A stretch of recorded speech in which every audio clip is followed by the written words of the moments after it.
Rights to freedom is dead. We're coming to get our check. Black first, my brothers and my sisters. Welcome to the Afro Elite YouTube channel. I'm your host, Afro Elite. Today is a very special day because we have a video collab review with our beloved sister Zeze. Sister Zeze, how you doing? I am good. Thank you for having me. Glad to be here. That's good. It's a blessing. Thank you for being here, because the subject that we're going to be discussing is very touchy. It gets people very emotional, but it needs to be discussed. And I really don't see enough people really discussing it the way it needs to be broken down. You know, it's a documentary, but the documentary needs some documentary. You know what I'm saying? So it needs to be broken down. And I think that we're the perfect team to do that. All right. So I'm glad that you agreed to this. I'm glad I picked you for it. This is going to be really good. Now we're going to be talking about is a documentary from HBO Max called The Savior Complex. So off the title alone, you pretty much get the gist. Right. What I would have worded the title, what I would have is the white savior complex. Okay. Because not just no savior complex. You don't see black folks doing this. It's the white, it's really white supremacy. We're gonna explain how we're gonna do this. Because I'm jumping the gun a little bit. What we're gonna do is we're going to explain in the documentary, me and her. We're going to explain how certain things happened. And then we're going just like how the documentary played out. And then we're going to circle back and talk about like the key elements of the situation, like certain things we noticed in the documentary. So starting off first, and you can jump in anytime you want, Zeze. Starting off first, it starts off with the woman. Do you remember her name? I don't. Renee. Okay, yeah. Renee, it starts off with Renee in a house, and she's doing the documentary. It goes on to show how she was a young Christian girl. Everything's about Christ and Jesus Christ and finding your mission with Christ and all that. And then they go on a vacation to Africa, fall in love with the people, but they see there's a big problem with Africa and the medical field and everything like that. So they try to start this thing where they're feeding the kids. So they start this little group or whatever, feeding the kids rice and beans and everything like that. The kids loving her, hugging her like she's some type of goddess or something. And it just warms her heart so much where she starts actually, I guess, creating a whole organization where she's getting money from her church, and other churches and sponsors and things like that are giving her specifically in her nonprofit organization money to aid in medical care in this country in Africa, Uganda. And to spread the word. She was over there spreading the word as well. Yes. She was a missionary, what they call a white missionary. Yeah. Essentially, that was kind of the first step. Was there anything else in the first episode that you think that needed to be mentioned? First episode, that was pretty much the gist. Her going over there, kind of laying the groundwork of what she was doing over there.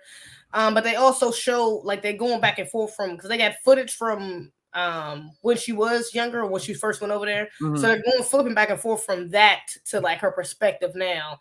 But she's very cozy in her nice farm with her horses and pets and animals and little black child, which we'll get to. I don't want to skip ahead because I don't. But I just want to get you guys the gist because I know the story really blew up some years ago, but they recently made a documentary. Right. So for the people who haven't seen the documentary, I'm essentially just showing you how the documentary played out. And then we're going to get to the aspects of it. So that's why I'm not being very detailed with my description. Towards the beginning of the second episode, then they started talking about how the situation was getting so much worse. And she was in charge of this medical facility. And as she was in charge of the medical facility, she started calling shots and running everything. And there were doctors involved, but the doctors were following her command. It also showed doctors that was there at first. Because at first it started off with just a nurse I don't even think there was an actual doctor there at first within like the first couple of years, but it was a nurse. I think maybe like 2 nurses at first. The white nurse and then there was a black nurse. Yeah. Yes, you're correct about that. Then she came because of her, I guess, image. She was getting the money from the church as a missionary. She was getting the money from the donators and all that stuff. That was going to, because her and her mother were running that nonprofit together. So they were getting the money. So essentially they were running everything.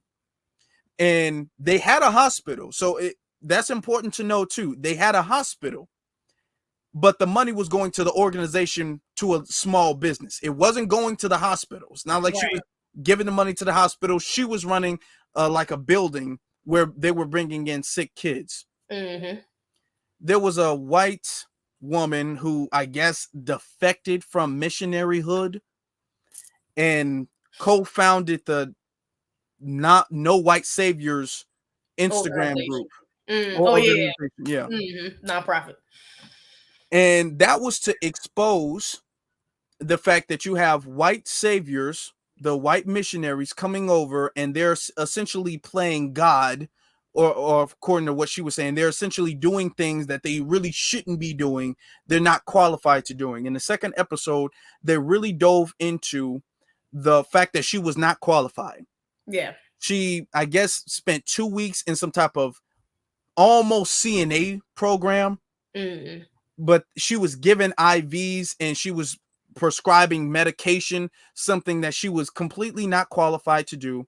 In there, they really go back and forth between, okay, she was doing this, but the kids were getting sick and she was still helping the kids or whatever. And that's how that episode kind of went, about how much money, because then they started showing the money towards the third episode. Money was going up. And she also claimed, I think this was a part of this second one as well, I think she was claiming that she was getting prescriptions from doctors and that she was just going by that.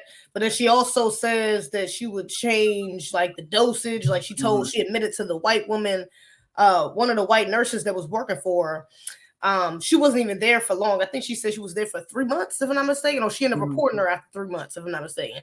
But she started to confide in her. Okay. And she was saying, like, yeah, God kind of just guides me on how I should heal the children or what I should give them. So she wasn't really following any sort of solid medical guidelines to actually help the children. She didn't really know anything about their, their medical conditions, how to actually treat them. She was kind of winging it, and she was giving she had all these damn drugs. I mean, she literally had, it looked like a pharmacy, and it was like literally like a whole bookshelf of drugs in her, and they had little NICU, like a mini NICU where they had little babies, and Mr. Gracious. Yeah. The second episode, she was in the second and third. I know she wasn't in the first. The other white nurse came on, and she was also like a missionary too. But she came on and she was there. She's an actual certified nurse. So she came on to really aid in the organization that Renee and her mother were in. And when she came on and she saw, because there was babies coming in and dying, and she was looking at some of the paperwork and seeing like, okay, are you taking their vitals? And Renee was like, not really. No, we were just giving IVs. We weren't taking their blood pressure. We weren't doing this. So she starts looking into the books and she's all like, who's telling you to do this? Renee is like, you just said, Renee is sitting up there saying, oh, I'm just aiding. That was the whole thing that Renee was arguing, that I'm just there to help. I was calling no shots. That was their whole thing. When the other white nurse was all like, no, she was calling all of the shots, which is essentially why she left. Right. That gets us into some of the third episode, where now people are really trying to start to build a case against Renee and her mother, because it was the non-white savior organization. And they were all like, okay, we're starting to report you because what you're doing is like medical malpractice. Right. You're not a certified. First off, nurses don't be prescribing people. We'll get into that. But anyway, Understood. You're not to any degree certified to do what you're doing, and you're messing up. Okay. So what you're doing is resulting in the death of Black children. And that's what people are saying. What she's saying is that, no, I'm only doing what I'm supposed to do. I'm only here to help. Is other nurses who's in charge. They're the ones who are in charge. Nurses who we're going to get into are claiming that they were not there when she was making those decisions. It was, I don't prescribe anything. Doctors prescribe things. So there was a case that was built up, a civil case, because they couldn't get a criminal case because they were having some issue proving that her actions resulted in the deaths and that these children would not have died if it wasn't for her actions. So they're trying to get a civil suit towards the entire third episode. Eventually, when she got exposed, she had to leave Uganda because she was starting to get threats. Because when people started realizing what she was doing, she fled back to America and was essentially safe. And it kind of just ends there. Yeah, pretty much. And it ends there. That was just it. Yeah. And it's absolutely ridiculous. That's why I was like, even in the first half, to show her, Lord Jesus, to have her comfortable on a damn farm, which means she has some sort of money. I don't know how much of where her mother was at before she left to go on a missionary trip in the first place, but she definitely came back with a bag. That's for sure. Yeah. Okay, I kind of wish they would have got into that a little bit more about all the funding they got, because although at the end they do say that like their funding was basically cut in half after the new No White Saviors organization started kind of coming for them online. They lost a lot of donors. It's like, yeah, all that money, I don't think all that damn money was going to what they were saying was going to. Okay, point blank period. I think her and her mother came up off a bag at the end of that for sure. But they didn't want to touch on that too much. But she was very comfortable in her house with her Black child, and her newly white-born child. And it said that it was an article that popped up that said she had been newly engaged or something that popped up on the documentary as well. But they didn't show her husband, or they did not. They didn't at all. So I don't know about that. Now to get onto the money thing. To get onto that, I agree. They were showing a little. They touched on a little bit because I feel like it was almost a mandatory thing where they touched on a little bit. They were making a lot of money, right, and everything like that. Now, when they were doing that, and I was looking at the money that they were making, this is American dollars, okay? Yeah, which is like, I don't even know what the currency is over there, but it's way more. Yeah, yes, a lot more. Okay, so they were making this much money in American dollars in donations, hundreds of thousands. And then I'm looking at the stuff. I'm all like, you guys are working in it. Y'all look like y'all working in this shack, this hole in a wall institution. Right. It's not even a low funded like clinic or anything like that. It looked like they were working out of somebody's house. That's literally what it looked like. Yeah. They had a lot of medication though. They had IVs and all that, but the facility, I'm all like that, and they were doing this for years. Yeah, so they don't get to like the big house until the end, to like the third part, literally. When they got to that nice little house that was at the end, that was right before she left. So I was like, okay, that's interesting about where all the money went, and we're gonna have to be honest. In a lot of these cases, a lot of the times, the people who donate for certain agendas and stuff like that. Right. A lot of people who donate do that. Yeah, especially because you get wrapped up in the guilt. She was doing a lot of, that was another thing they talked about in the documentaries, that she was doing a lot of social media work. So all these children that she was taking in, you know, it was a part of the image of having them look sick, and you know what I'm saying, her showing her feeding the children or being with it, like all of that was a part of the image that she needed to get people to donate, you know. So that could have been a big part of why they didn't upgrade, which is still sick, because you're supposed to be doing it for the people out there. But I think that was part of the reason why she had such a small little shack, was to kind of finesse people online and be like, we need more money. Look, we're still in this little building, you know, we don't even have, you know, we barely have the supplies we need. It's to make them look like they needed more than what they actually did, which is exploitation at best. It's egregious, honestly. Now, there's always, in those types of organizations, nonprofits, there's always supposed to be somebody auditing the money to make sure all of the donations go to what they're saying that they need the donations for. If that's for to pay nurses, if that's for medical care or like medicine, if that's for beds and all that stuff.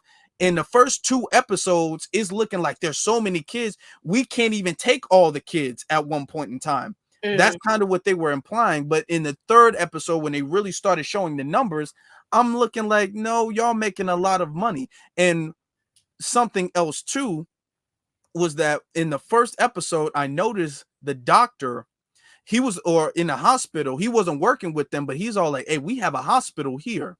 If y'all really want to help, y'all should be donating to this hospital and we can get this hospital up. Right. And we have people who can work a lot more effectively in this hospital than y'all giving the money to her campaign. And if she really wanted to help, and this is why I'm thinking that she was in on some type of money laundering thing too, because if she really wanted to help, what she would have done is she would have given the money to the hospital, even if it was funneled through her nonprofit. Right. If she gave that money to the hospital, she could have still been there helping or whatever. She could have still, kept the money coming through her foundation, her nonprofit, right?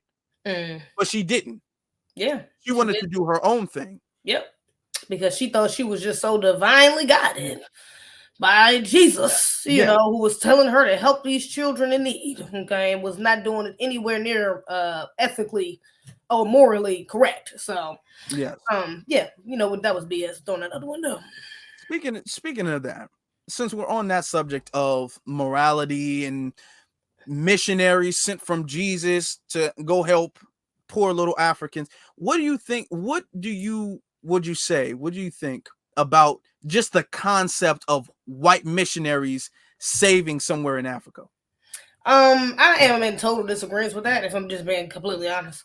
I think if you consider yourself a good white person or a white person who wants to genuinely help a oppressed community like those in Africa, or Black people around the world, then you should gather with other white people, and with those white people, y'all should collectively work with or try to get in contact with the people that are in charge or that can affect change on the grassroots level with that community out there, and do what you can to help them.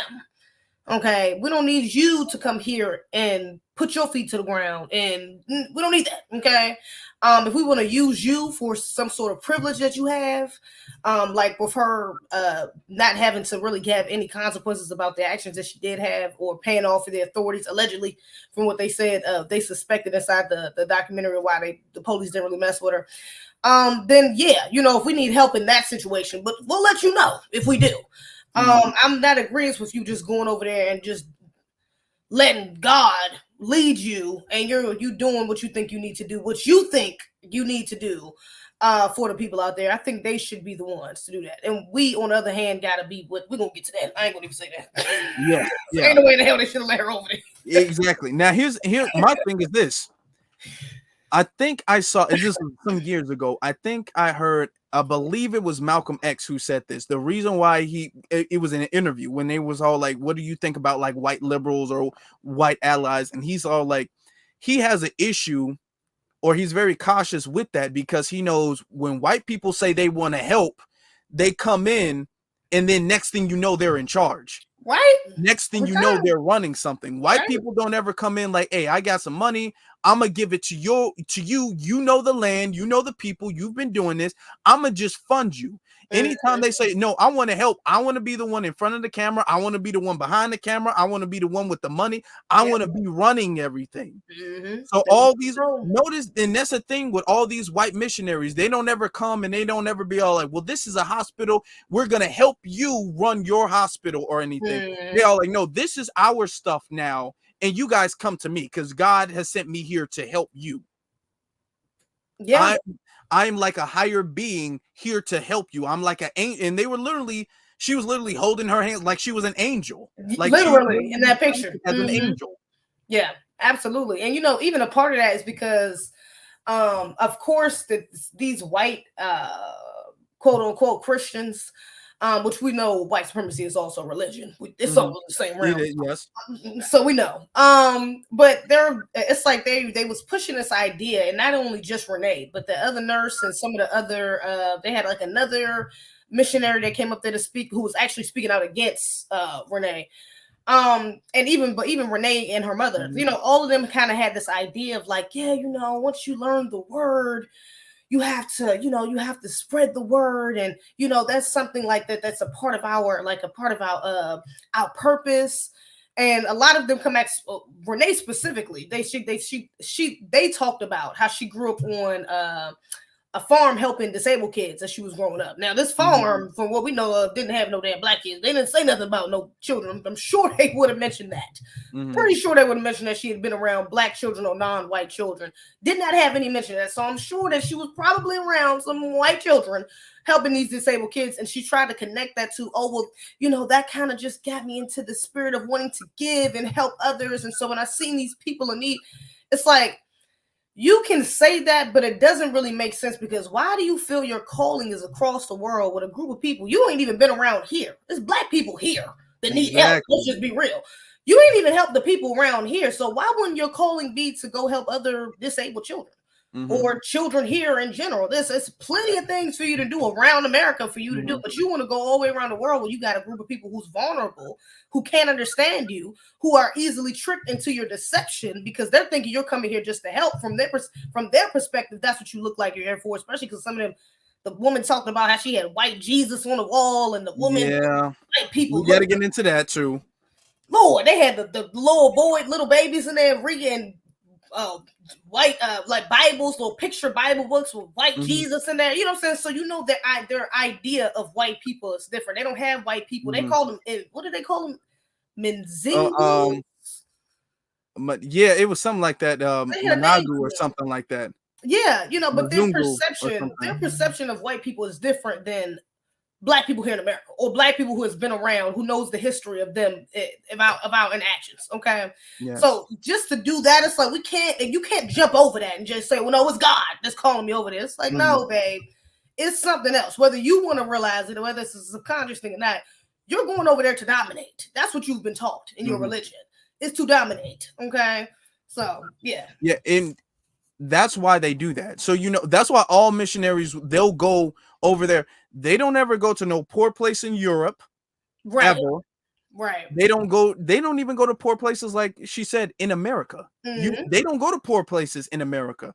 They don't set up anything here, because they know for a fact that you set something up here, you're not going to be able to sit up here and run shot. You're not going to be able to call shot. Now, here's something that the I guess defective white woman said, that women in America don't be calling shots, so they like to go to Africa so they can start calling shots. I'm not really with that. Yeah, I noticed that the documentary tried to steer away from it being a white supremacy thing. Right. Yeah. You know what I'm saying? Yeah. It's not what women like to do, because there's a whole lot of white males who are missionaries who go to Africa too. And that are on the same page. It's not the fact that she's a woman and they look at women, and that's not it. That's not it. Or women don't call any shots. And no, that's not it. You knew you could take advantage. She knew with her position, first being white. Yep. Number one. Second, having the money. She knew she could do whatever she wanted. And essentially, she was correct. She could do whatever she wanted, and nobody could tell her anything. Right. That's the reason why she went over there. She knew she was going to have control, and which she did. They relinquished it pretty easily, which is egregious. Now, what's interesting is the fact that when I'm looking at the situation, one of the things that made me really mad about the whole white savior thing is because they come in and they like to treat us. If the body is sick, they like to treat certain symptom of the sickness and not the illness. Absolutely. The illness is white supremacy. Mm. They don't ever talk about the white missionaries who love Jesus and who want everybody to be Christian and happy and all that. They don't talk about dismantling the system of white supremacy, which is the reason why those babies in Africa are that way in the first place. Yeah. You know, absolutely. There's when an African leader is talking about, okay, you know what, we're going to start selling our resources for a fair price. Next thing you know, they get assassinated. You know what I'm saying? Anytime they rebel against Western powers, next thing you know, they get assassinated. Now, the white Christian missionaries aren't talking about that, aren't talking about all these natural resources in Africa that are being really exploited for Western powers. They're not going to talk about that, but they're going to act like this is the best I can do to help, and I'm just trying because Jesus sent me here to help. They're not getting to the cause, which means they don't really want to help. Exactly, because it's like you said, it's about more than just that one symptom. You have to get to the root of the issue, and they realize that. That's why I'm like, I do appreciate the expose, in the amount of people that got to hear the story and see the the egregiousness of like the tragedy of really what happened. But also it's like, I mean, like you said, they kind of stirred away from the point being that this is a systematic thing. This is not something that just happened. Renee's story is not something, I guarantee it, is not something that's happened once. They've had people that's probably done a lot worse, done a little less, but still in the same realm of wickedness. Okay. So yeah, that, like I said, if you really are a good white person or you really want to do something for a group of people, you have to attack the system that is oppressing that people. You have to get with your group and to boost up this other group, okay? Because ultimately, you have a little more leeway to make a change on a systematic level than we do, because you're on the opposite side of it, Yeah. But they want to ignore that part. Yeah, they can be the inside man and really make effect and do something, because as black people, we can never disguise being black. You'll never look at us and think that we're anything but black. White people automatically let their guard down around other white people because white supremacy is so global. Every white person thinks to a degree every white person's on code with it. So they'll let their guard down. They'll say something or they'll do something around a white person that they won't do or say around a black person. Yeah. So if a white person really wanted to help, they would be the inside man and be helping from the inside, but they don't want to do that. They want to be the face of the movement from the outside, which means they don't really want to help because that's not effective. Exactly. It's just like the lady who co-founded the No White Supremacy organization with the black Ugandan woman that was over there. It's like, as soon as I seen it, I'm like, how is this woman, the Ugandan woman, like, why would you sign up for something like that with a white woman, even if she's coming to you and saying like, yeah, I used to be one of them, I'm rehabilitated? It's like, one, where's the proof in the pudding? Number one, why would I just believe you? That's number one. But number two, even if I did believe you, why would you not take the precaution of like, you know what, I like the idea, but I'm gonna run with it my own way, and I'm gonna do it with my people. You can be a supporter, you can be a donator, you can be an advocate if you like, cool. But as far as the control, as far as especially the funds, because in the end we found out that the woman is messing with the funds. Why would she even have access to the funds? She should be getting paid. She should be on a payroll if she's getting paid. But she damn sure shouldn't have access to all of the donations that come in.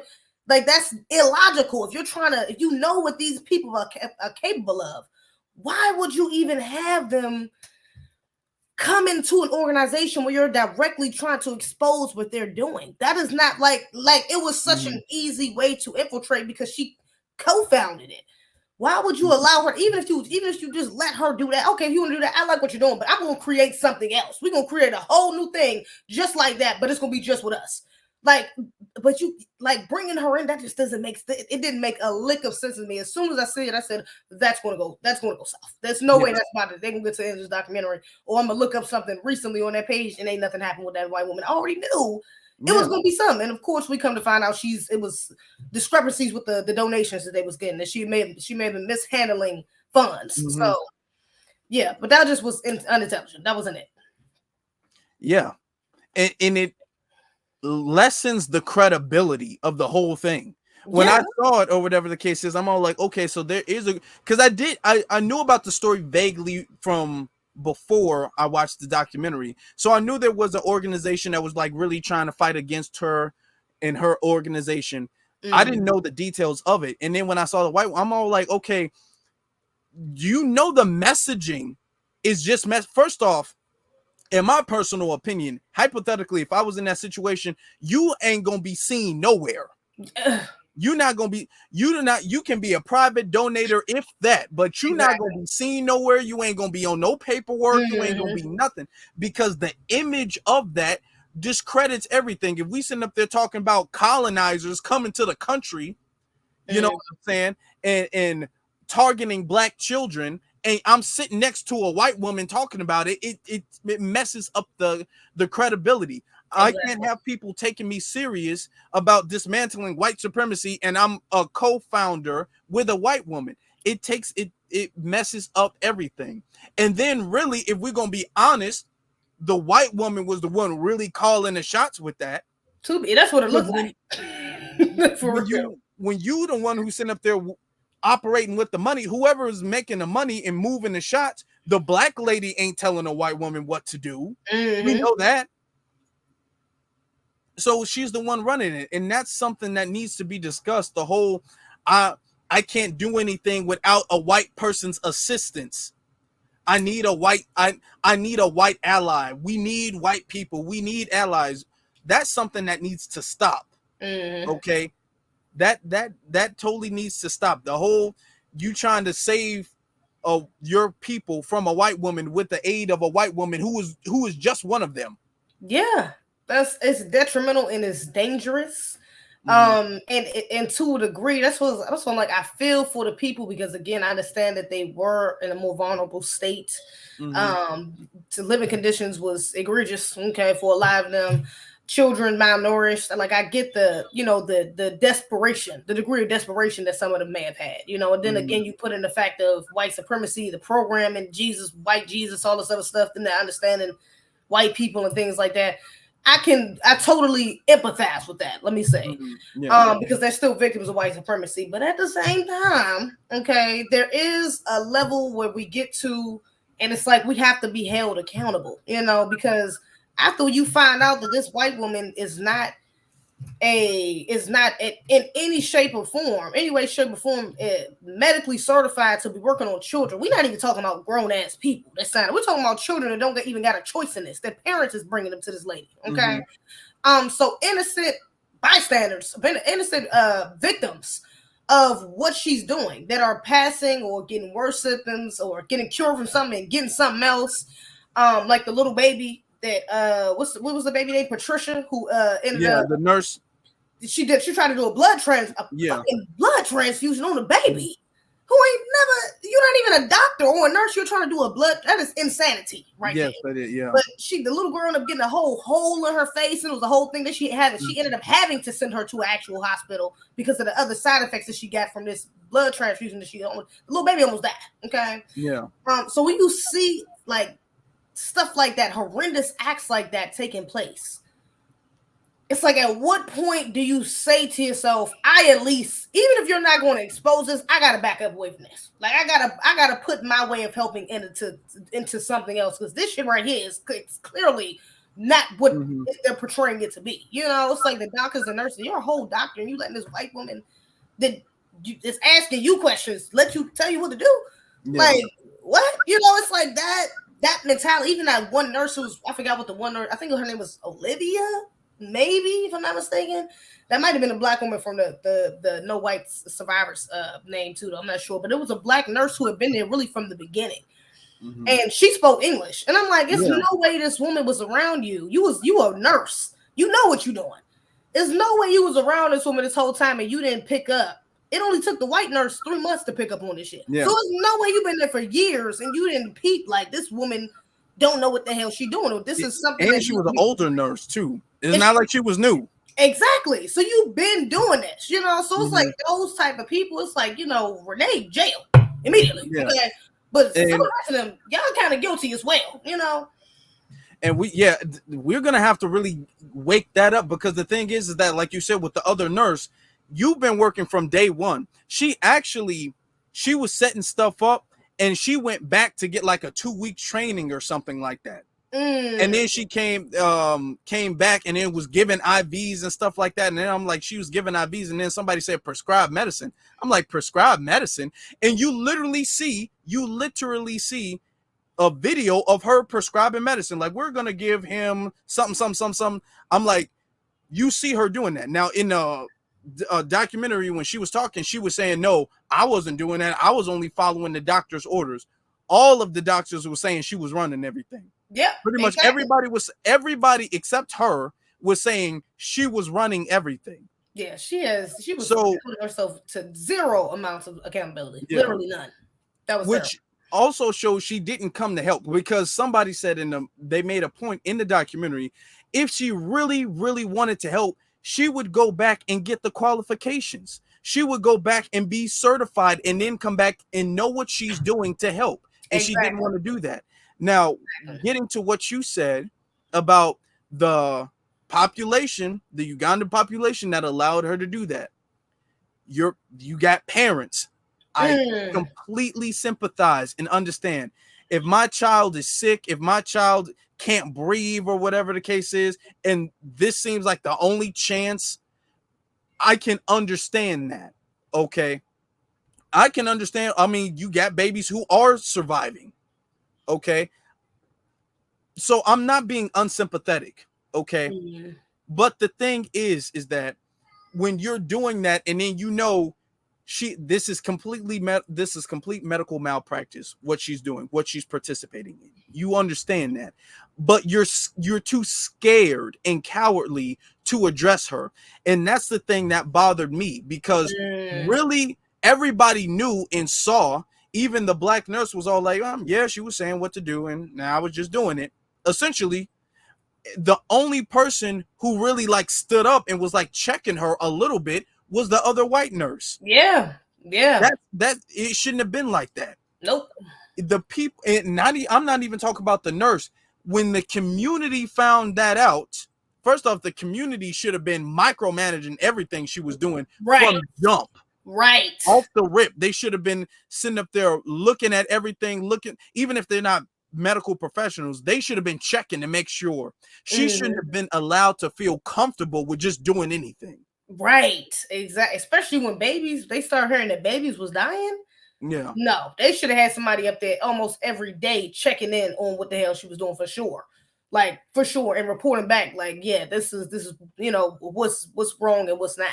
Because again, it's no way, like the nurse, the white nurse, she said she looked at the books. The first time she started looking through the paperwork and started seeing like the dosages. She was like, she immediately noticed the dosage was the way she was diagnosing people or giving them the amount of dosage of medicine she was giving to the children. Like, it didn't even make sense as far as how much they weighed, their age. Like, she was like, it was no way that and she was a nurse. She was like, there's no way you're going to prescribe a 2-month-old baby this amount of whatever. You know, it's like this, it literally, their body can't even handle that much of that particular chemical. You know what I'm saying? Like, that doesn't even make sense. So it's like, again, with the older nurse, auntie, I know you saying what the hell was going on. Ain't no way in the world you didn't look at them. You didn't take a peek, or she told you to give one of them children something, and you would then second guess it at the very least.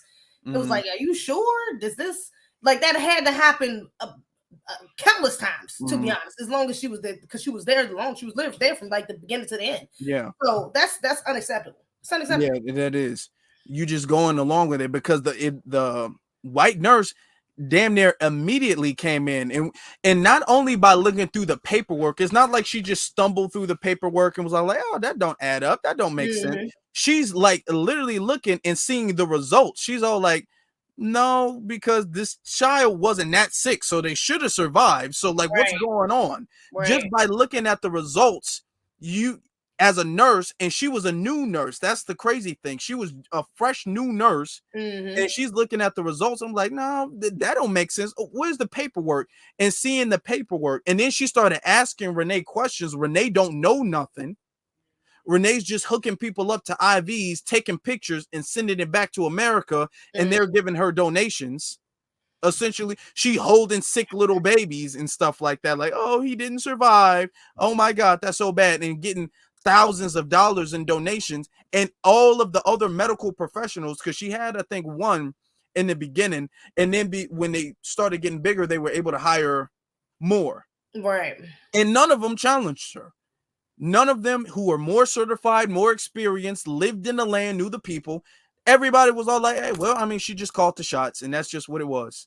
Yeah, that is a very dangerous passive, behavior that can affect that. Not even can, it did affect the whole community. To be honest, that's unacceptable. And even when the nurse did go ahead, like, because I didn't like the fact that the nurse was even. I think the nurse, I want to say she reported her around 3 months, but she still stayed, because the first time the nurse reported her, it was to the board, to like the organization she worked for, the board. But on the board was her mother and like people from the church that she was close with, so they didn't do it. They literally just didn't do anything about it, Yeah. Nothing came from it. Nothing really happened until, like you said, when what was it, when not the US Embassy, when the government ended up coming in. They had to report it to the police, but then the police didn't really do anything anyways. But they ended up the other organization, No White Saviors, ended up getting the government to be able to come in. And apparently, even when that happened, so I'm like, I'm not sure about the numbers. They say 100 and they said, what did they say? 190 or 940 children was cared for in totality. It's from the numbers they presented. And then 105 died. But even when they said, like, the day that the government, it was a health inspector and some other, I forgot, government agent, they came into confront her and tell her that they had to shut down. The lady was saying, like, she ran. They were saying that she was grabbing papers. I'm like, why are you grabbing? Like, that's guilty actions. So to sit here and try to paint this picture like, oh, she didn't know, she was just trying. Why would you be grabbing papers, grabbing files that you know that they're going to need, to be honest, to look at? You're grabbing files, grabbing evidence, and trying to run off with it, or trying to destroy it, trying to hide it. That's guilty. So it's like you knew what you was doing was wrong. Like, straight up, you knew that you was doing something that you shouldn't have been doing. So there shouldn't be any amount of empathy. Somebody should have been shut her down. The community ain't got to put it back on them. They should have shut that shit down immediately. Like, for real. It shouldn't have took that long. It took as long as it did, but and the documentary tried to paint it, because really nothing, to be honest, nothing really happened until the No White Saviors group blew up on social media. And started getting some traction on the story, because even Renee was all like, I knew they was gonna bring me up, but they stayed on my ass, essentially. And because they stayed on my ass, it put this highlight on me. And if she wasn't doing anything wrong, it wouldn't have been a problem. That's how you knew in the documentary. Essentially, she was saying she was guilty so many times. Exactly. So if you didn't feel you was doing anything wrong, you wouldn't care that there was a spotlight on you. You would think that would be a good thing. Because you know, but them exposing, them giving you a spotlight, now you feeling like, okay, I gotta bounce. Like, okay, well, why you feel like you gotta bounce? And then you grabbing stuff and grabbing paperwork that people essentially allowing you to do. Why is that stuff not on the computer in a file where other people can see it? And then where is that? Exactly. And then the documentary painted as she fled for her life. Right when the police are about to get her, she was getting these death threats and stuff like that, and she had to go back to America. Them people let you live out there that damn long, but letting all them damn children die. Them Negroes wasn't gonna do nothing to your ass. Okay, let's just be real. You was good. She had a couple of Negroes that was around her that was still protecting her ass. She would have been fine. Let's just be real. She could have stayed her ass out there, and she tried to make that weak excuse, even with her bringing her black daughter back. She's like, my daughter, she cries at night about not being able to go back to Uganda, and it's just, I feel so bad for her because it's unsafe for us to go back. No, it's unsafe for you to go back now. Yeah. Now you've been completely exposed, and they ain't fucking with you no more. But your daughter, whose other daughter that is, because she said the daughter ain't got no family. It was, a little weird. Yeah, she did. Over that, a little weird. Okay. But she could have stayed. She could have went back. You know what I'm saying? Like, there's no way she didn't know nobody out there that she could have stayed with, at least visit, to be able to. The little girl could definitely go back. You just can't go back. So yeah. But she could have stayed. She could have been held. She could have been held accountable right in Uganda for sure. And I wish she would have, because I wish they would have got their get back on her ass. They should have. They should have. I want to. Since you brought it up, I want to talk about the daughter, because that was the first thing that you really even noticed in the first episode was the fact that she's there and you see this black girl, like, what was she, 11, I think? Yeah, like 10 or 11? 10, 11, something like that. Yeah, and she was like, oh yeah, this is my daughter. I'm like, that's your daughter. And they give this very vague thing about, well, the mother was sick and the mother died and she has no other family, so I had to adopt her. And that's it. And I was like, so you're telling me that she went through the legal process of adopting this baby? She didn't. I doubt it. Yeah. She didn't. And I'm all like, it's weird that you as a foreigner go to another country, and in this country she has no family in this country, so you have to adopt her. How does that, in this small village, it's not like no big ass city or anything like that. You can't, in this small village where essentially everybody knows everybody, how does she not have any family at all? Not a grandma, not an uncle, not an auntie, not nobody. That don't make sense. I didn't buy that, and they only bought it up one time. Yeah, and and even that goes into, like, again, this facade that they're trying to put up, like they're trying to be helpful in a way, like, oh, I just had to take with me, I had to adopt. It's like, no, and then you adopt her, you take her away from her homeland. That's number one. That's not helping her at all. That's going to actually have a major effect on her psyche and her culture and all types of stuff when she gets older.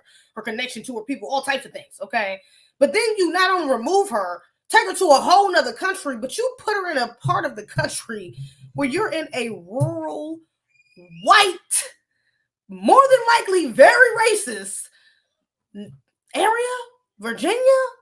What? And she's the only little black girl. You're talking about, oh yeah, well, she just wants to fit in, and she can't do that here now because she's like the only black. Well, duh, lady. Why wouldn't you move somewhere where it's at least sort of diverse? Put around some fucking Mexicans or something. You don't got no non-black people around there. The majority of people you live around are white.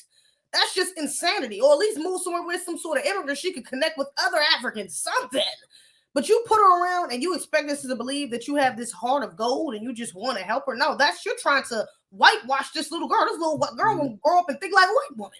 She won't think like you. She gonna go back and look at her people like you, and through the lens that you look through them. And so even that, like, they try to paint this, but she really tried to paint this picture, and they didn't help to deter it as much as they could have. But she really tried to paint this picture like she's just this warm-hearted, angel, that's not really trying to commit any harm. But it's like there's no way. It's like it's illogical for you to say that you're not trying to harm a people or harm a child or do anything of that nature, but then you do these things that directly will affect the people. That does not make sense. We don't know whose child that was back there, and I bet you that she do got some family who's probably missing her, or who may have. We don't know. I don't want to put her on. That's what I'm saying. I don't really buy that story that the mom came to you, died, and was like, here, my last dying breaths, here's my baby, raise her. Like I don't see that. I doubt it. But if they could have got paid off too, I'm not gonna. I don't know. I would hope that's not the case. But even I just got a theory of that, because even in the end, when the two women, they ended up No White Saviors organization, they ended up suing or whatever, or filing a lawsuit against Renee and the organization. Okay, and they used two of the mothers who was involved, whose children was involved in passing through organization, and they end up settling. They only got $10,000 a piece in US dollars. That's much more over there, but $10,000, and these people got hundreds of thousands. Like I think the last number was like 300,000, something crazy. It was in the hundreds of thousands though. Okay, pushing $500,000. It's not that. And you give out $20,000. That's all they got was $20,000. So I was like, if they was able to settle off of that, I could imagine a family who's even more impoverished, who didn't get exposure, who did lose a child, or had too many children, couldn't take care of them, whatever the case may be. And she was like the white angel, the white savior. Oh yeah, I'll give you some money, I'll do it, and I'll raise her, I'll take care of her. You don't have to worry about a thing. And they may have been deceived, you know, and exploited, you know, and gave up their child because of that. Maybe they signed contracts. Who knows what type of shit she could have put trickery. She could have got them into, you know. But I'm not going to throw that theory out the window because I'm like, if they settled for 10,000, then you had the other mother they wanted to get on board, the lawyer who represented the No White Savior Foundation. She was going out and talking to the moms, and one of the moms she talked to about the little girl Patricia, who was just talking about who ended up with the scar on her face. Although she did survive, the little girl ended up surviving. The mom it wasn't clicking for her to take into account the risk that she put her child through. She was just like, oh no, Renee, she helped my family. And look, even with this, she was like, oh yeah, Renee helped my family. She helped my daughter. She gave us money. She put us in a hotel. She paid for my daughter's medical bills. So she's already they low-key hinted towards her exploiting people anyways, you know, or paying people off anyways. Okay. Yeah. So that mom, for all we know, could have been paid off to not speak out against her, to be honest, especially because the egregiousness of the situation, it was so blatant. She still had scars. Little girl was like, it started when she was like I want to say she was like 3. Yeah, she was like a toddler. Yeah, she was a baby, you know, and the little girl more recently was like 7 or 8, but she still had the scars. You could still see, you know, so that would have done a lot for their case had they been able to get her on board. But Renee might have clocked that 3-4 years ago, you know what I'm saying? And had her set up on the side and just wasn't saying nothing to nobody. So it's like when she comes back and she's asking her about the experience, and she's just so enthusiastic and so happy, and like, you're not even, it's like it literally wasn't even coming into her thought process that this woman had no business even messing with her child, doing anything to quote unquote help her child in the first place, especially seeing that they literally didn't even have a license to be a medical center. So literally nobody in there should have been doing anything. Like literally, the nurses, the doctor, nobody should have been doing anything. It wasn't even a legal medical center. So to find that out afterwards, and you're still like gun-ho on, no, this woman did help my family. No, it's not. I'm not about to talk. That's a sickness, you know. Yes. That's a sickness. That's a mental illness that, you know, that's going to take a little bit more than a lawsuit, unfortunately, or your child being in danger to fix, because that's indoctrination to the highest degree. Okay, if it's not money, all right. But I'm gonna say that that could have something to do with it. It's the money that she was throwing. And you make a good point with that. And the thing is that is a key reason, a key aspect as to why the criminal case really can't really go anywhere. You know what I'm like? Well, it could. Let's be honest. It don't matter if that was black. If she was black and she went to Europe, it could. It don't matter how much you paid the parents. They would have found a way. But the thing is that it makes it more difficult for any group to really advocate for her being in prison or for any consequences when the parents of the children are saying she did something to save the kids. When all of the parents, if she got to just throw them a little bag, and they're singing her praises and everything like that, you come off, you can't rely on the parents of the children who are victims. You know what I'm saying? It kind of hurts the case a lot. That in almost to a small well, not to a small degree, but somewhat like in America, when a police officer or something shoots and murders a black person, and the parents are all like, well, you know what, I forgive, and all cops aren't racist, and we stop protesting and everything like that because they want a settlement from the city.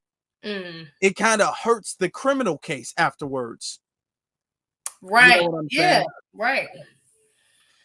Because you really can't, if the mom, like with that one dude, Botham John, if the parents are out there hugging a woman, if they like, I forgive you, I don't want you to go to jail, it's kind of hard to be all like, you take the heat, you take the steam out of it when you do that. You know what I'm saying? And the moral object that they're trying to, or the moral narrative they're trying to push, you know, you're kind of pushing against that because you was directly affected and you're not seeing a part of it. So yeah, that's definitely, and even if it's not even just in the courts, even for the public view, you know, people are seeing that. You got some people who might be like, well, no, maybe these people, because to make it worse, the what was it, the no white saviors, they started to get real clout chasing. Okay. And that was of course partially because of the white woman, but they started to get, they posting memes and like just things they're putting accusations up without real proof. Like they was like, no, she killed over 100 babies. It had to be at least 300. It's like you can't just throw stuff out there about with serious things like this. You know what I'm saying? You don't have any actual proof. So you got to work off what you got. What you have is enough. 100 children is too damn much. That's ridiculous. Even if 900 children, from what they say, did actually get help or survived, 100 children is enough. That's a malpractice. Your basis wasn't. It was no need for you to go off and try to start this campaign, this clout chasing campaign, just to further villainize Renee. You know what I'm saying? You had enough proof in the villain that she was the villain. You know what I'm saying? And so even that contributes. So you see that, and then you got the people on the right who's like, oh no, these leftists, these non-profit organizations trying to paint this picture like, these people aren't here, they don't need help. It's like it's a whole nother narrative that can be spun just off you making a distasteful, trying to do distasteful things, and then you have people who are not, who are maybe trying to rally behind Renee because she had a bunch of supporters for a long time, so those people who don't really want to believe what she was doing was bad are going to look at the victims who aren't saying anything or who are saying something and are supportive of her and be like, oh, well, no, I'm going to continue to donate. Oh, no, what she done couldn't have been that bad. Or maybe she doesn't deserve that much punishment because, I mean, they're trying to make her out to seem like she's Hitler, and she's really not. She's just, she just made a couple of mistakes, so you feed into that narrative that kind of helps build her up when you're not being honest, when you're not being, just sticking to the truth that you have. And then you got the victims who don't even realize how much of victims that they are. Yeah. And that goes back to, and what you said perfectly circles back to what we were saying before. First off, the white woman being there with the whole organization, No White Saviors organization by some chubby white woman, it seems like it takes the credibility away. You know what I'm saying? And what you're saying is they lose credibility. You posting accusations you can't verify, you can't prove or anything like that. Right. You posting memes and you making jokes. You're doing the most, and it takes away from your credibility. And what winds up happening is she doesn't go to prison. You know what I'm saying? So it's very funny how in the beginning you claim like you wanted to get her in prison. You claim like you wanted to help so much. And then your actions wind up doing the opposite of that. Your actions wind up steering the car a little bit too left, and you missed the mark. Now, what I found was interesting was that I think this was the second episode when they were interviewing the mom, and they was all like, okay, they're sending you reports. Did your daughter do anything that she shouldn't have done? And then the mom was all like, I don't want to answer that question. Right. That's like admission of guilt, right? That's complete admission of guilt. Or exactly. She paused for a second and was like, yeah, I declined to answer. Are you serious? Well, yeah, I don't know how to answer. I'm not going to give you, I don't think I'm going to give you the answer you really want. I don't know if you, that is a low key admission of guilt. Even with the nurse, they asked the nurse, like, would you consider Renee, was she murdering children? And she's like, that's a great question. I mean, it's like if you got to stumble over something like that.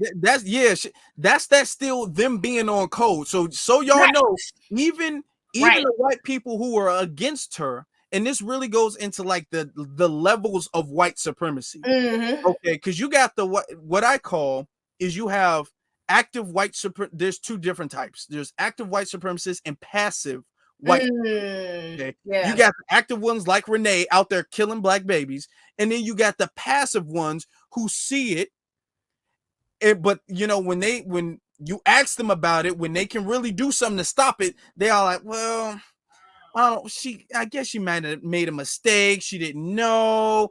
And that's the whole thing. I just didn't know. The whole theme is my intentions were good, but I didn't know what I was doing. I was in over my head, essentially. It was what the theme was painting her out to be. I was in over my head. I should have been more prepared. Not I was doing this deliberately, but I was in over my head and I made a mistake. Yeah, that's ridiculous.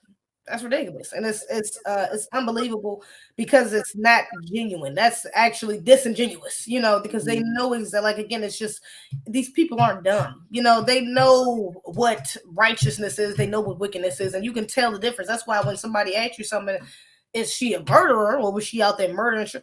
That should be a straight. Well, no, I don't think she was. I think some. If she couldn't even answer it straight like that. Like, no, I think she was just making. She couldn't even say that because that would have been just straight up dishonest. There's no way that you went this hard to expose this woman and you don't truly think something was wrong. Like that's. I'm sorry. Even the non-white the white no white savior's co-founder. She was at the end. She's like, I don't think Renee is a what was her exact words? It was like, I don't think she's a bad person. But I do think she needs to be held accountable. It's like, you cannot ride the line, especially again with something so touchy as children.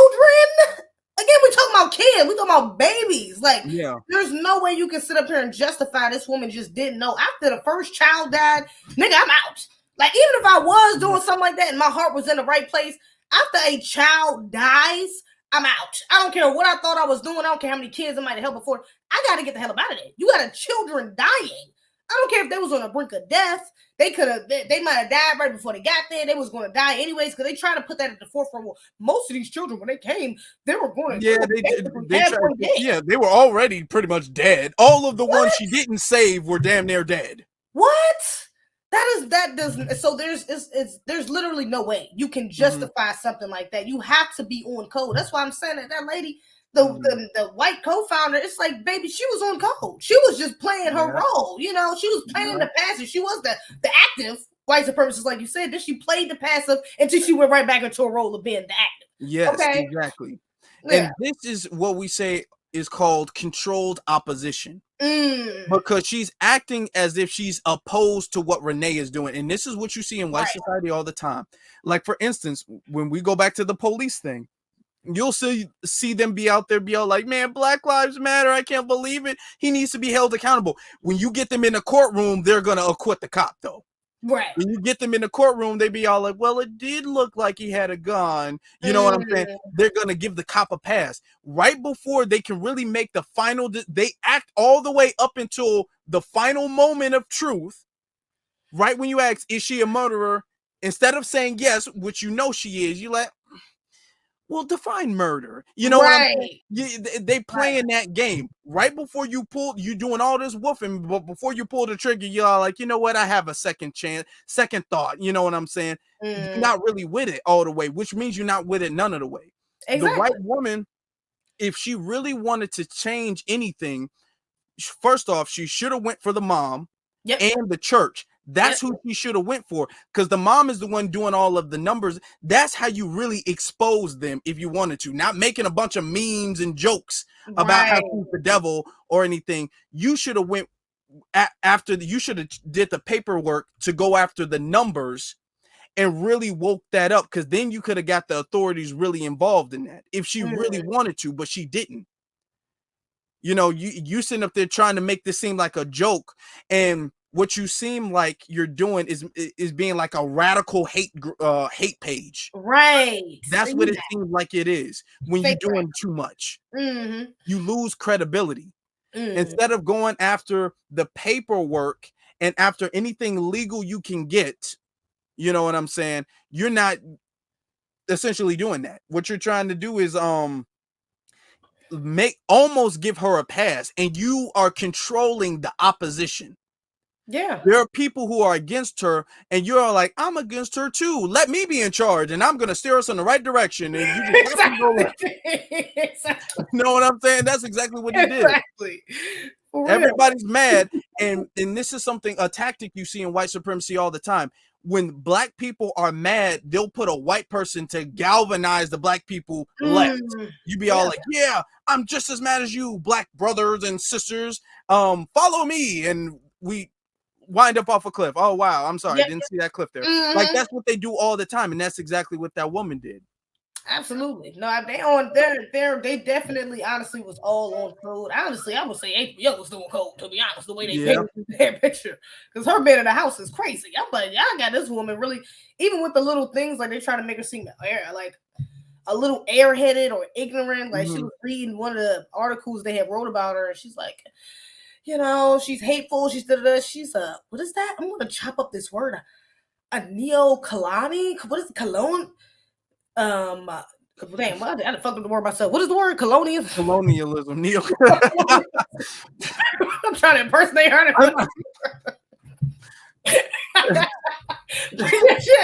Neo-colonialism. Neo-colonialism. You would have read it though, but you was trying to impersonate her. You would have read it.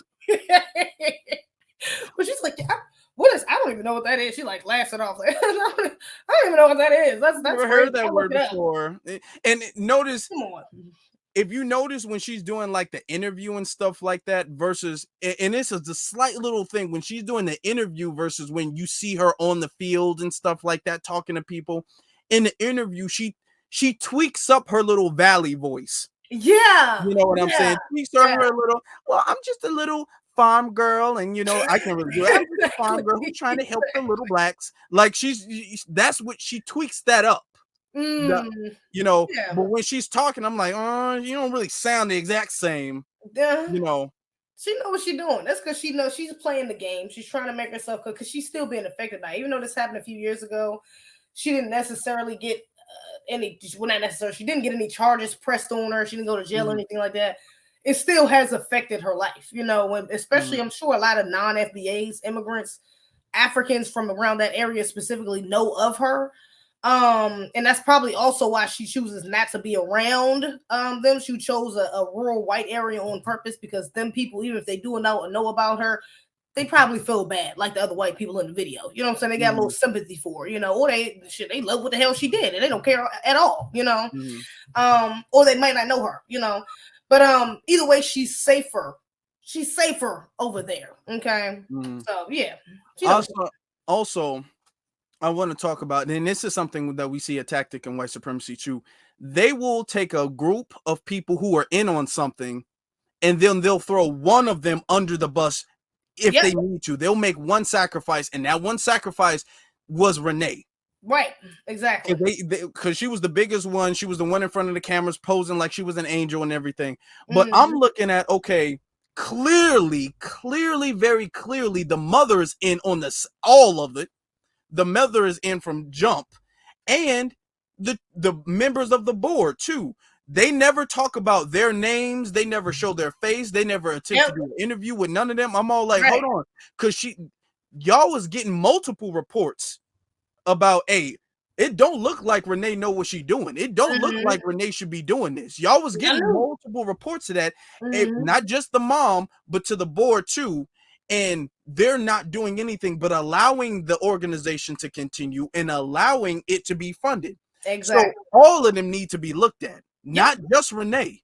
Yeah. You know what I'm saying? That's part of the reason why she tried to play kind of victim or play like she wasn't as accountable, because even though she wasn't saying it, what she wanted to say was, it was my fault, but damn, they did it too. I mean, I wasn't the only one. Why am I the only one getting the spotlight? Why am I the only one? Everybody said I was murdering kids. My mother knew what I was doing. The board knew what I was doing. The people around me knew what I was like, so even though she wants to kind of play that role, even though she did not want to say that, because then that just looks cowardly. It just looks like, okay, you gonna act like you ain't do, you know what I'm saying?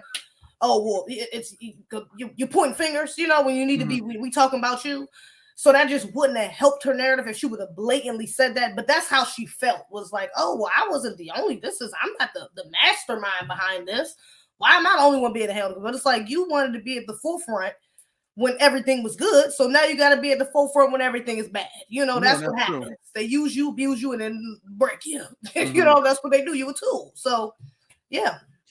She's the only one really in hiding.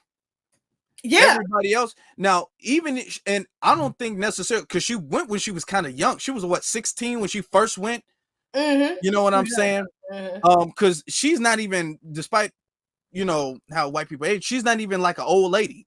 Yeah, it's not like she's 30? Like 40 or anything like that. I think she's in her like early 30s, maybe. Yeah, probably like early 30s. I'm thinking. Yeah. So, and she was doing this situation happened a few years ago, and she was doing it for 5 years. So she was in her like early 20s when she was doing this. I don't know if she was even the one who set all this stuff up. It could have easily been the church being all like, we gonna make you the face of the organization, and you gonna be the one who's like, I just came to Uganda and Jesus brought me here. Right. And because everything worked really fast, to be very honest, for some 20-year-old white woman with really no money like that, or based off of what she was saying, you know, to set this organization up. That happened kind of fast. It did. So I was like, you know what? You might be the face, the one in front of the cameras taking the pictures with the sick little babies, but you might not have been the one to set this up. And that's how it goes. They'll put you as the face. Everybody else is eating. Everybody eating. You eating, Renee. Everybody eating. And then when y'all get exposed, you were the only one in front of the camera. So it's like, hey, well, you know, sucks to be you. But since she's the one in front of the camera, now she got to play ditzy. Like, what? Huh? What is that? That's oh yeah. I forget how to read sometimes. Like, you know what I'm saying? You playing like you don't know, but everybody else gets to go away scot-free. Right. Yeah, that's a fact. That's a fact. But well, she had to learn the hard way. So here's what it is. I don't feel bad for her. I don't. Take the fall. Shit, you should have took more fall. Your ass ain't go to jail. He'd be grateful. I agree. Let me ask, what do you think should happen in this situation? Because I didn't like the way that documentary ended. It seemed like it ended abrupt as hell. I was expecting another episode. I was like, but there wasn't none. It just like, there was nothing to follow up from after that. After they were talking about the case, the last thing, nothing happened. Yeah. After that. So it was probably a weird way for them to kind of find a way to wrap it up. When it's nothing really that's happening. You know what I'm saying? There wasn't no pending cases, investigations going on here. Yeah, so it was nothing really much more to say, you know, and they got it out the way. But I do think, I don't know how they're going to do it, but somewhere they need to reach down in them white supremacist pockets and find a way to press some goddamn charges against this lady. Yes. For sure. Because I believe she deserves jail or hell. I think those are the only two options that she should have. Yeah. Because that was egregious. So again, that's a horrendous act to commit against a group of people. But again, to the most vulnerable part of the community, which is children, it's inexcusable. I can't sit here and feel bad for her. I don't have not a lick of sympathy for her ass or empathy. Nothing. I feel nothing. For her white tears of guilt that she has now. I don't care, you know, because you wasn't crying or you wasn't trying to expose or you wasn't trying to admit to doing anything that you was doing when you were doing it. Wouldn't matter, okay? You didn't stop at the second child, the 12th child, the 50th child, the 70th child that died. You waited until somebody had to stop you, literally. And then, I don't know if we went over that, but they got shut down and then reopened. Then you went back and continued to do it, you know? So it's like, at what point do you deserve any sort of you know, slack? Why would you deserve any sort of, you know, excuses, or why are we giving you anything? Why would we give you the benefit of doubt of anything that you genuinely didn't know anything, or that you genuinely was trying to? No, we got to go off what your actions is, and what your actions is, what you even admitted to, is that you was doing things that you had no business doing. Point blank period. So yeah, they need to find where there's a will, there's a way. Where there's white supremacy, there's a way, baby. White, I'm saying, so if they want to press charges, they definitely can. They can find a damn way. Yeah, they can. For sure. Okay, so they need to find a way to do that, because she does not need to be, she don't need to be out free on this earth, or she don't need to be living on this earth. I'm gonna just put it like that. One of the two. I agree. What I would say could happen, if we're gonna go with the legal route, what needs to happen is that white nurse needs to testify. The way she was talking I don't know if you want to put her on the stand and have a lawyer ask her questions, because then she's gonna be like, well, yeah, Renee was really nice though. Yeah, she did burp the baby, so I don't think she's a monster, but I just think she was on it. We don't need that. Yeah, that's the energy based off that last question. And then I think that was her husband there too. Yeah, her husband was doing the thing, and the husband wasn't really on business like that. So I'm all like, you know what? It seemed like they gonna get into the courtroom and be all like, well, just mistakes happen type shit. They and if they own that, then that's gonna hurt the case. Yeah. That's what needs to. If it was me, if I was running that, I would go into, because it's clearly documented, it's not really erased, the paperwork of the money that was being sent, and then the review. Because the thing is that when the nurse sent the her mom the review about what Renee was doing, the mom took no action at all. It's not legal. Yep. Nobody really, they kind of skipped over that a little bit. They just skipped over that.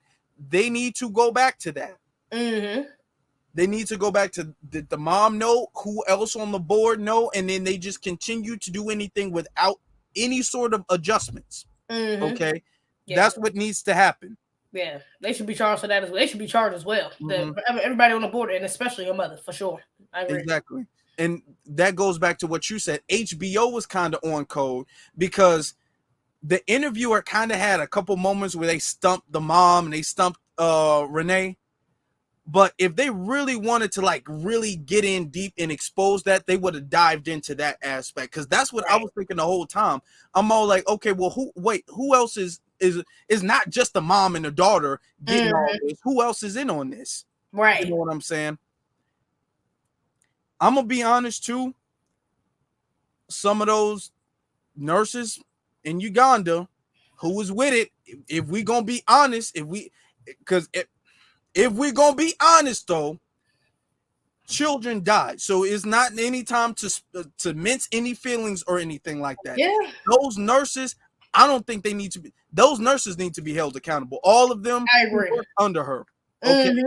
I don't care how long they were working under her or whatever the case is, or how long they were nurses.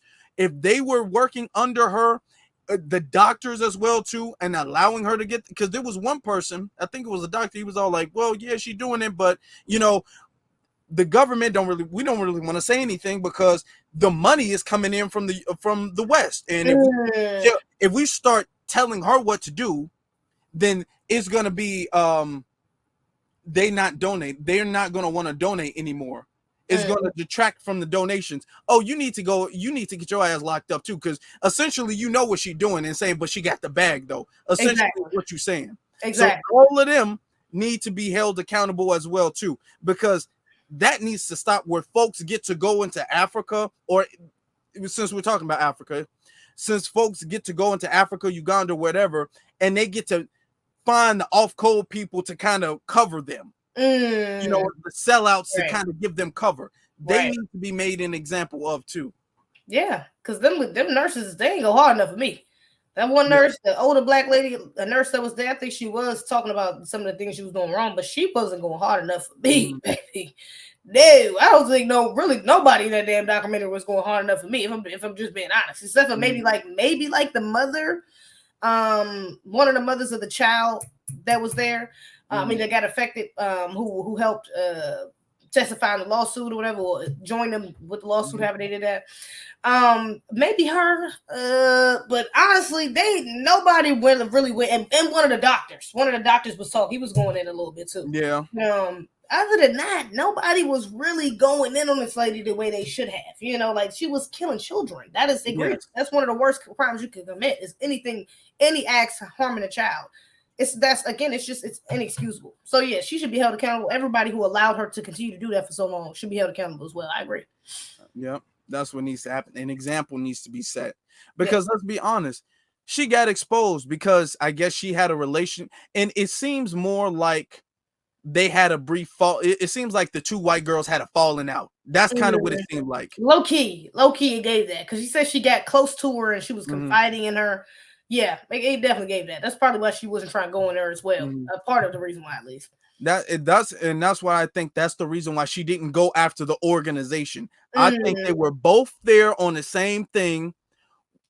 For whatever reason, her and the other girls fell out, and then maybe Renee kicked her out, being all like, "I don't need you no more. You off the payroll," something like that.